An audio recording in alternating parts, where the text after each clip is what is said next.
the podcasting fell on me. I don't know how that happened. Your day-to-day's more of the spreadsheets and numbers. And I think people tend to do what they enjoy, so you obviously enjoy this. And I love being in front of the camera. So where do we go from here?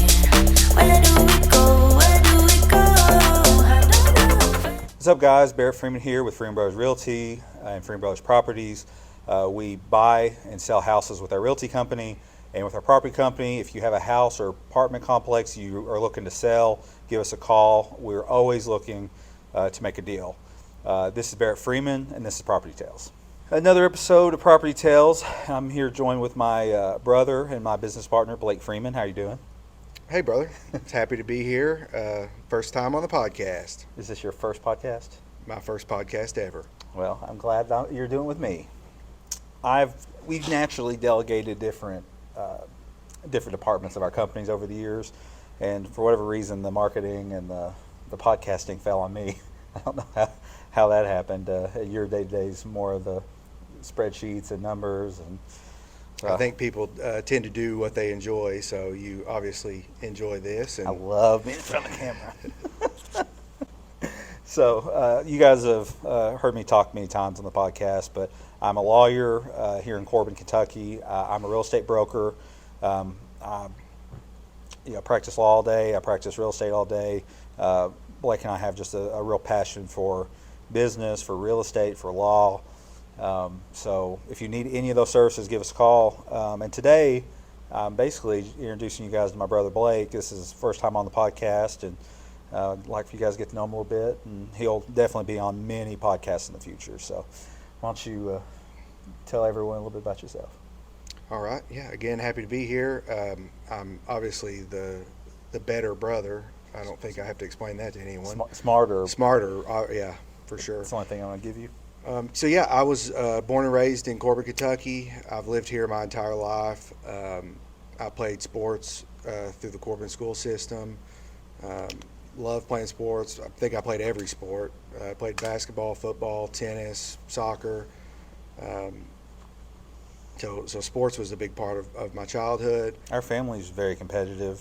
Growing up, we have a huge family. So there's 4 kids in our family, and then we have cousins that are close in age. So, and we all lived on basically the same street growing up. So we were always competing, playing different sports. So it definitely fueled the type of people we are today. I mean, we're both still very competitive, and I agree with that. That helps. That definitely helps in business because it's hard to do business.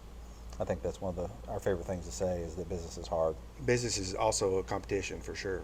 So. It is. And so another thing I say all the time is business is sales. That's why we're doing the podcast, so that people know what we're doing, so that they call us when they have a house to sell. So do that. But anyway, I interrupt you because also we ski. There's barely a sport that we didn't grow up playing. I agree with that. So the skiing and football did equal damage to your body. I think we were 15. Adam Combs has been on this podcast. I don't know if you love that story or not, but we were skiing down a hill, and we all did this little jump. I went first. By I mean little, I mean it was 2 feet off the ground, basically a bump on the slope. I went over it, landed it. Adam Combs went right behind me, went over it, landed it. Blake went over it and just landed straight on your shoulder. I decided I was going to jump as hard as I possibly could, and I just Superman dived, landed on my shoulder, landed right by my ear. I could hear the crunch. You were 15. You were a freshman. You were playing basketball. This was December, right before the basketball season was. Yeah, it was right before basically the basketball tournament starts. It was terrible timing. You missed practice to go on that ski trip. I'm laying there. I thought I broke my collarbone because the crunch noise was right in my ear, and Barrett and Adam helped me up, and I skied down. And of course, Adam Combs thought it'd be funny to act like he was going to trip me the whole way down the mountain. I mean, if I would have fallen a second time, I would have not gotten up. Yeah, ski patrol would have been called. I would have been hauled off the mountain. Yeah, that's a couldn't get. I had 10 layers of clothes on. Couldn't get my clothes off. It was terrible. And then the car ride home, 6-hour car ride. Adam Combs thought it'd be funny to tickle me the whole time, which caused me excruciating pain. He's not changed any. He's 37 now, and Yeah. he still acts that way. That was, looking back, that was a fun time. I'm glad we can laugh now. Were you laughing at the time? Was it funny when you tickled Terrible. him? Luckily, I only separated my shoulder, which probably was worse than the collarbone break. I mean, you're still having problems with that. Oh, it still bothers me. Yeah, collarbone would have healed fine. But It's a rainy day today. Any aches or no, feeling inflammation? great. So, and then we both went to Corbin High School, and then, you finished out tennis and football. Yep. And so back to me. I started my first business in high school, which was mowing lawns and doing landscaping. I really enjoyed that. Enjoyed the independence it gave me, not having to ask my parents for money all the time. So that was kind of my first business that I started, and I learned how you run a business. Of course, it was just me, and it was me and Aaron Broyles. It was me and Travis Brandon. It was me and Adam Combs. So I learned a lot. I probably had 30 yards that I mowed, and then when you weren't mowing, the same customers would ask you to do landscaping, trimming trees, trimming bushes, normal things like that. Plus, our dad has had a bunch of properties that he just needed stuff touched on all the time. So you were getting some of that business too. Yeah. So Yeah. our And- dad's a big into real estate too. Yeah, So. and that taught me. That actually was my first introduction into rental property.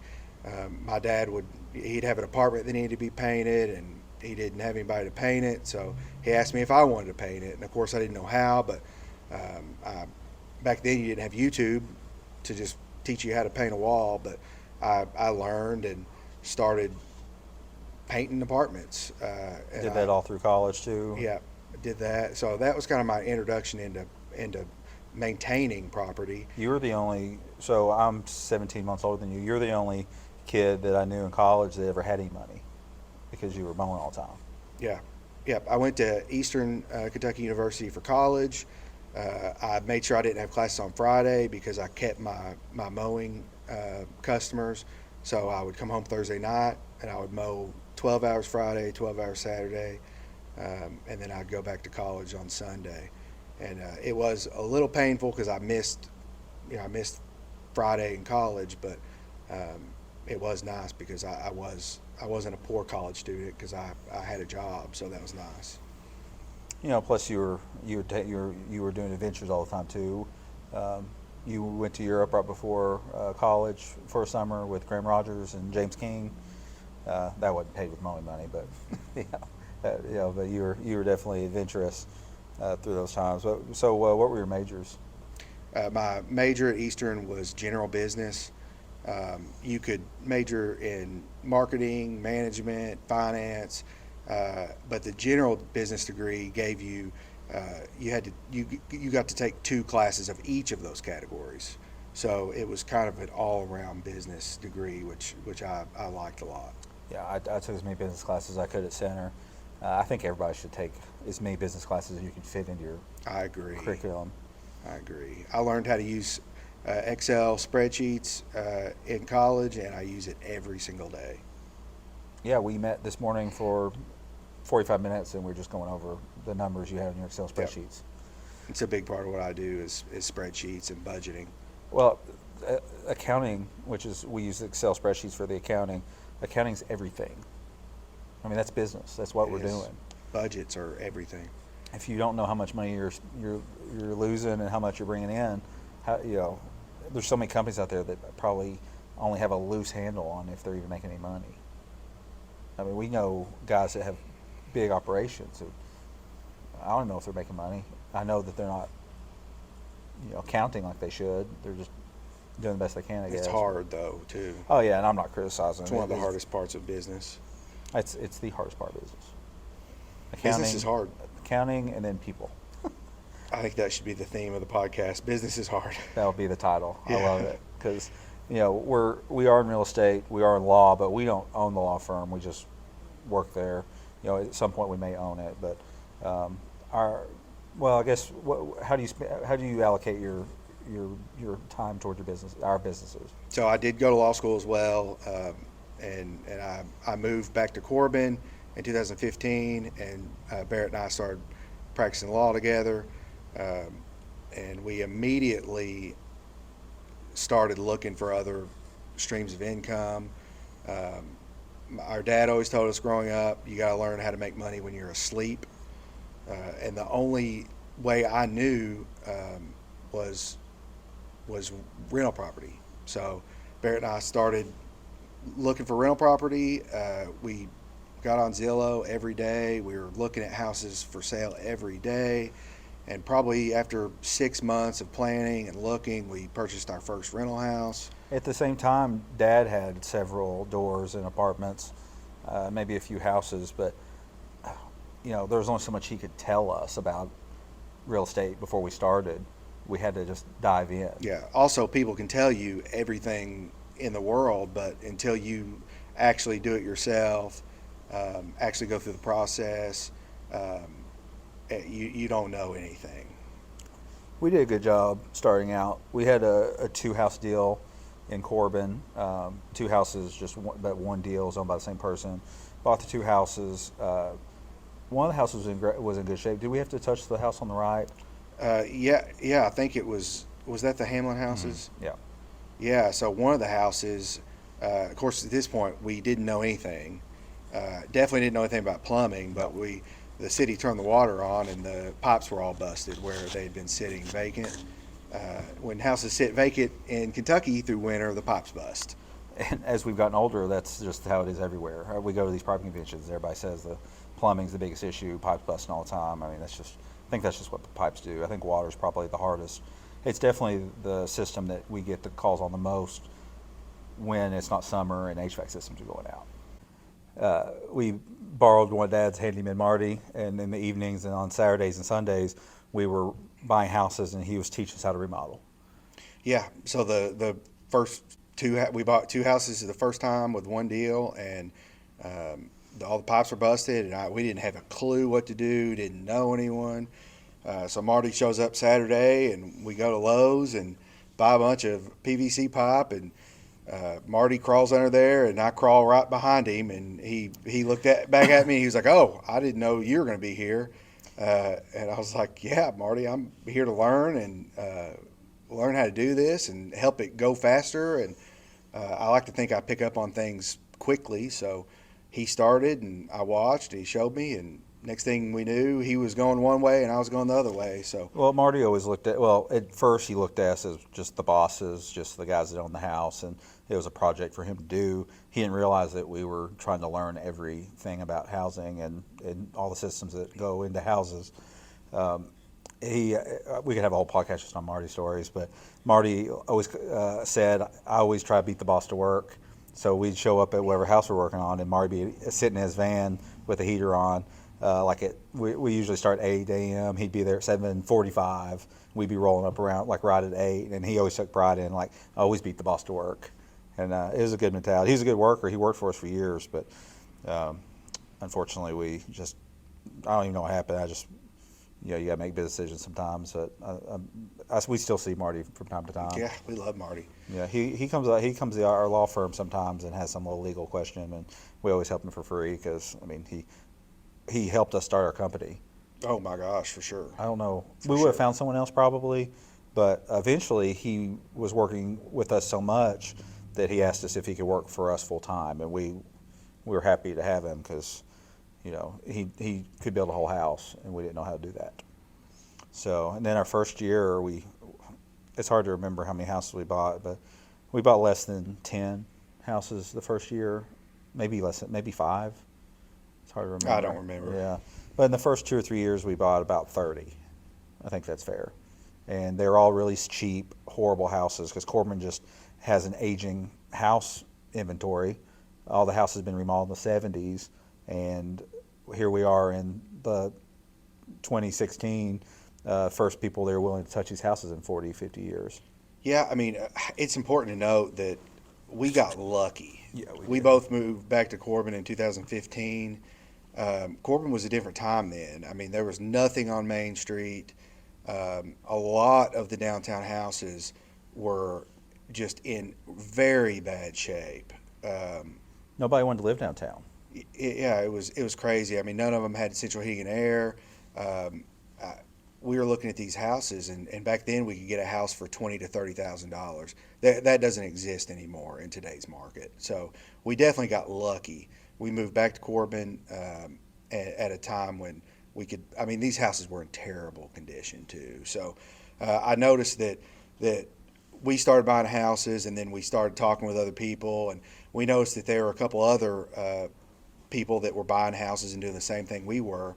And it seemed like over the span of 3 or 4 years between us and a couple other people, we remodeled most of the terrible houses downtown. So We would buy 5 houses on one street and remodel all of them because they were abandoned. yeah, these houses were abandoned, had been for years.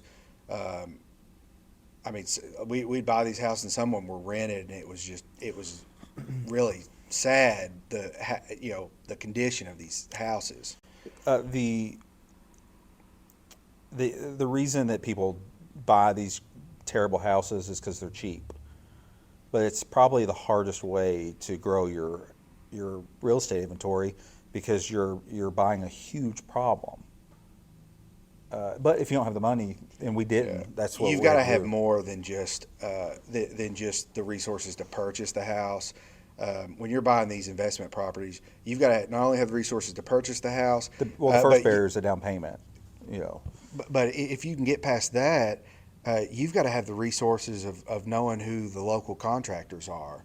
I mean, you got to know the plumbers, electricians, HVAC guys, and they already have relationships painters. with other people. Yeah. So you're getting in a line behind all the relationships those contractors already have with other people. So it's not like you can get a house painted tomorrow. They come in 3 or 4 weeks, and we were sitting there frustrated because we couldn't control them. So we ended up just hiring our own crew that slowly grew over the years. Yeah, but we've been doing this for 8 years now, Yep. and it's taken us 8 years to get the workers we've got today, and we're fortunate that we've got amazing workers now. We made every mistake you could make, from buying bad houses to hiring the wrong guys. We were hiring homeless people, literally, at the beginning because that was the only people we could find. Yeah. One of our workers, who was very skilled but a drug addict probably, he had walked over and just said he walked to our job site and asked if there was work for him, and we were desperate. Talking about Joe, we were desperate. We're like, yeah, come on, and he worked for us for about 6 months, but flamed out, and for whatever his issues were. Yeah, we've been through every type of worker. I mean, we've had workers not having where to stay and asked if they could stay in the house, And we said yes. and we said yes. So luckily we've got a high caliber of workers now. We're lucky. We're lucky to be where we are. I guess we're in the game though too. Yeah. We're playing as hard as It takes time in the game for sure. Yeah, I heard a saying this week that said there's definitely some luck involved in business, but you don't get lucky if you're not playing the game. That's true. That's true. So, Lucky for us, we did start playing the game at the right time when you could buy these houses for $20,000. I was looking today, and the cheapest house today is $100,000. terrible house that we were paying $40,000 Yeah. 7 years ago. Yeah, we could have got that same house 7 or 8 years ago for $30,000 to $40,000. So it's just a tough market right now. Rent's higher than it was 7 years ago too, though, so that helps make these deals a little bit better. But house prices have definitely outstriped rent increase by a lot. Yeah, and interest rates right now just make it really tough. What's your prediction on the interest rates for the next year? I've read a lot of people on Twitter, and the consensus that I've seen is that next year in 2024, it's just going to just slowly go down. So hopefully by spring of 25, we'll be back at favorable interest rates. I think if we just get a few months of interest rate pauses, the market will start to perk up. I mean, that's our gamble. We bought 4 houses in the fall of 2022, remodeled them, just put them on the market this spring, and they're just sitting.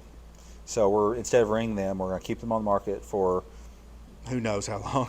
as long as we have to, but we're Yeah. not going to put renters in them. They're too nice of a house. It doesn't make sense. We couldn't get the rent, high enough rent to make it cash flow positive. So our gamble is, hopefully we'll sell them in the fall. If not, then hopefully we'll sell them in the spring. If not, then hopefully we'll sell them in the summer. You know, at some point we might reevaluate. I don't know why we will. I don't know. I don't know. We're always reevaluating. I mean, every single day we're reevaluating everything.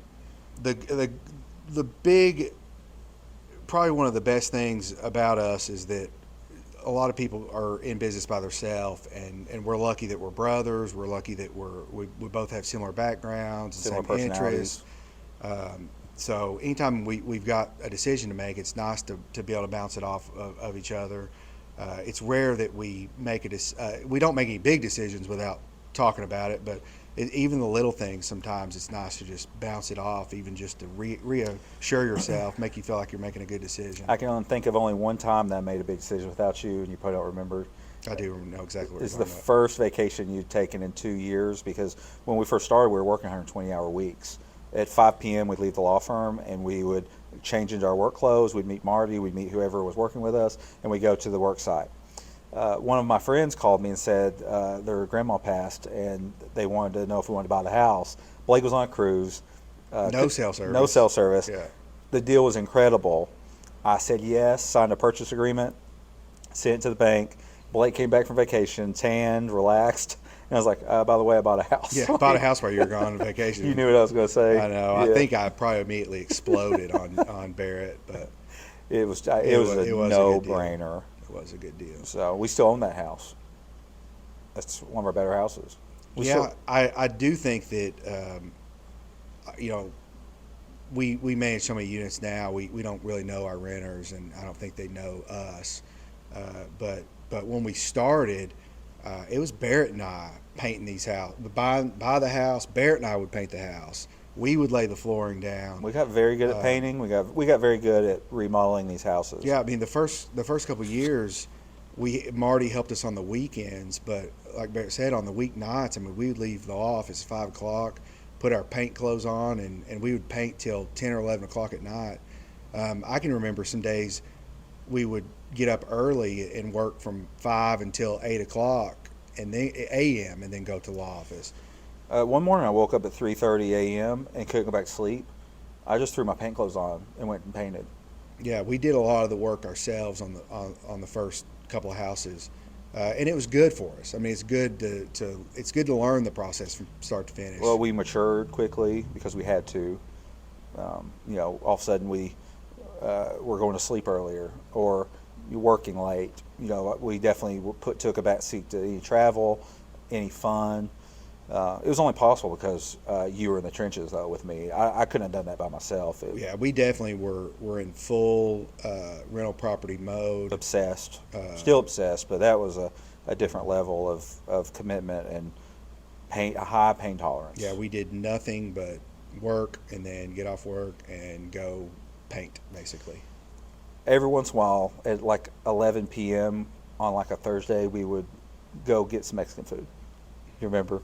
I hadn't thought of that in a long time, but every once in a while, we probably did that 2 or 3 times, but those stand out because our pain level was so high then, and so it's nice to treat ourselves. And Mexican restaurants are the only thing open that late on Thursdays. So I definitely think that we paid our dues in this business. I don't think that everybody that gets in rental property. I know not everyone that gets in this business. yeah, one of the things that people don't see is all the fierce churning and work that was going behind the scenes when we first started. I'm slow to say that it's necessary in real estate. I don't think everyone has to do it that way, but I'm glad we did. I think it's a huge benefit. I mean, we've done everything from plumbing to painting to laying the flooring. Barrett's even done duct work under a house. I mean, we've done. I've helped wire an entire house. I've helped plumb whole houses. We remodeled a house that had a fire, and Barrett and I helped do every aspect of it. So I think that we do have an advantage where we've done every aspect of it. Now we're not as hands-on. I'm hands-on with the maintenance guys, but it's important, I think, that I've done most of that before. Well, you can make such a much higher quality decision with the maintenance. There's investors out there that have never heard the term quarter round. Yeah, I agree. We had not heard the term quarter round until we were laying it ourselves, laying floors, and then it's trim, and when we were doing trim in a house. I guess if you don't have that information, you don't know what you don't know. That's a big thing. But the second is, if you don't know that, then you're paying somebody that does. So we dove headfirst into all these different aspects of property. So now that we know it, we've mastered it, we are saving money because we have that knowledge now. I agree. So I guess it is very important. One shortcut is buying a bunch of apartments, buy a bunch of houses, and then hiring a management company. And because we we are the shortcut now. We're the shortcut for people. And what's valuable with that is I was the one managing the tenants. I was the one answering the calls. We were the ones filling work orders, doing all the things it takes to, when you have a human renting your space, how do you keep them happy for the term of the lease? We paid all our dues going through several years of that until we finally mastered managing tenants. I feel confident to say we're the best management company in the area, and I do think that we manage our tenants better than anyone in this area. We've earned the right to say that. We're in the trenches. We're going to property conventions 2 or 3 times a year. We're learning from the best in the country, in the world. We're bringing those lessons back. And the only reason we're able to do that is because at the beginning we did everything. So that's the benefit. I agree. I mean, we've definitely done everything. We've done everything ourselves, and learned how to do it, and now we implement everything we've learned into how we do our processes. We've turned all these lessons into businesses. That's what it's allowed us to do. So we have our property company, Freeman Brothers Properties, that's what we buy houses and apartments with. Freeman Brothers Realty does sales.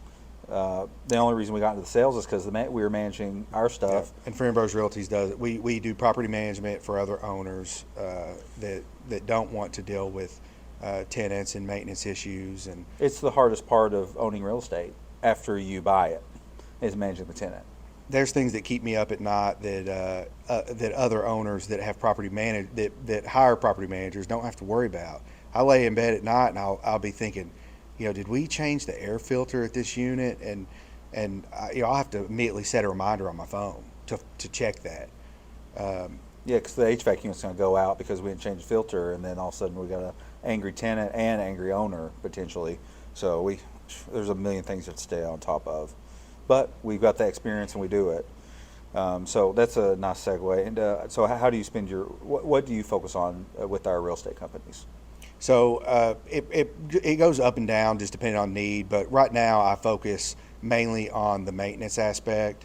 Barrett is focused on the realty company. The sales. And I'm focused on the maintenance aspect. Maintenance is so hard. What my main focus the last probably 2 months has been efficiency. We've got our say how, like, what were we doing before? What we were doing before is our workers would get a work order and they go to the unit and they fix the problem, and then they get another work order wherever it was in Eastern Kentucky. We might have an apartment in Barberville or a house in London, and they go to Barberville. And then they get to work order for London, go to London, they get another work order for Barberville, go back to Barberville. So it was worse than what Barrett's saying. Oh, God. We would get a work order in, we would send a maintenance tech out. They would go to the unit and try to diagnose the problem. You're right. Then they would go to the hardware store, and then they would go back to the unit and fix the problem. And hopefully they had everything they needed from the hardware store. Sometimes they didn't. So what I've been focusing on the last 2 months is focus really hard on the route that we're taking for these work orders. Certainly don't do a work order in Corbin, then do a work order in London, then do a work order back in Corbin, then go back to London. That just doesn't make any sense. You're wasting time. You're wasting fuel. A lot of wear and tear on the vehicle. You're making the owners mad if you're doing a work order for a third party, and it's killing our budget. We're running out of, we allocate so much money to maintenance every month, and when that money's gone, we're paying out of our pockets. We don't want to do that. Yeah. So if you're driving all over Southeast Kentucky, you might only be able to do 4 work orders in one day.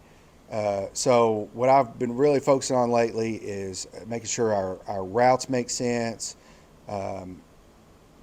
Don't drive. We're based in Corbin, so don't go to London for a work order that's very low priority. Wait till there's 2 or 3 work orders in London, and then hit those work orders at the same time on the same day. And I've taken it a step farther. Lowe's now uses DoorDash. Isn't that amazing? No one knows that. Lowe's uses DoorDash. That's that. If there's any takeaway So from this podcast, you can order materials from Lowe's, and it's $15. I mean, we can't pay one of our workers driving one of our vans to go to Lowe's with gas, and they're going to spend 30 minutes in Lowe's. So I mean, it's going to be an hour trip with gas, wear and tear on the vehicle. We're going to have a lot more than $15. So we've been planning our work orders the next day, doing same day delivery for $15. It doesn't apply. It doesn't apply to everything, but most things you can get same day for $15. So, and if it's something that we can get Lowe's to deliver, but it'll be a couple days, then we'll just plan those work orders after delivery. But our goal is to have all the materials for the job before we go, and that cutting out those trips to the hardware store. We can do. I think Luke did 8 work orders yesterday. That's incredible. In an 8-hour day, that's incredible. So, and that's tough because some work orders can take 10 minutes, but some can take 2 hours. So, before we definitely wouldn't have been able to do that many work orders in one day. So the way that translates over with property management, I mean, the other owners in the area can get the benefit of our hard work as far as this just takes so much planning. It might take us an hour or 2 hours to plan the work orders for the next day and order materials. But what that does for us is, we're not going to show up. We're not going to send a maintenance guy to a managed property without the materials he needs for the job. Or just one. We're not going to be inefficient. If it's a non-urgent work order, then we'll wait till we have another non-urgent work order. That way we show up, get 2 work orders done, show up with the materials. It makes it, instead of having to bill 4 hours to solve the 2 work orders, it might only take 2 hours. And we're the ones that paid for all those lessons first. Yes, we did it wrong for a long time. We've been doing maintenance for 8 years now on our stuff, but as far as we spun off the maintenance company, its own separate LLC. That way we could really focus on the maintenance and say, okay, this is its own company. How much money is coming in? How much is going out? And how's this maintenance company affecting our property companies? And so the only way to do that was to spin it off and make its own company. And I think that was one of the best decisions we've made in the last few years, because it laser focused the maintenance efficiency, or put the efficiency into laser focus. And you and Tom have had the Herculean task of trying to make the maintenance efficient and make sense.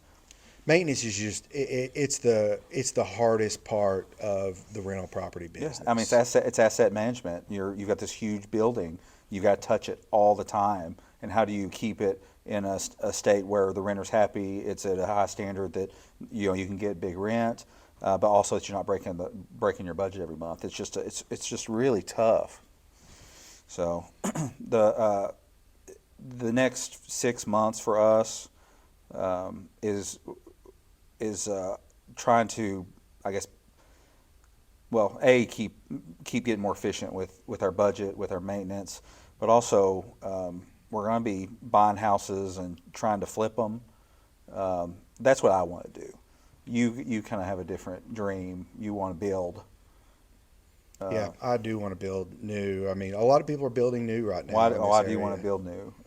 You've run the numbers. I mean, it's tough. The reason I want to build new is because when you buy these old properties, I mean, water just all the water areas in a house, bathrooms and kitchens, after 10 to 15 years, you're gonna have a soft spot in the floor. You're gonna have rot.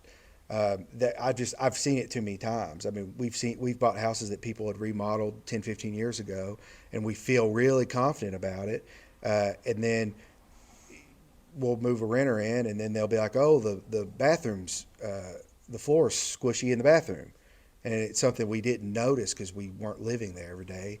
And next thing we know, we're cutting the floor out in the bathroom and putting new floor joists in. And it's just a very costly repair. I'd like to build something on a concrete foundation. You love the idea of concrete foundation. I do. A concrete foundation is going to last forever, and you're just not going to have a weak floor.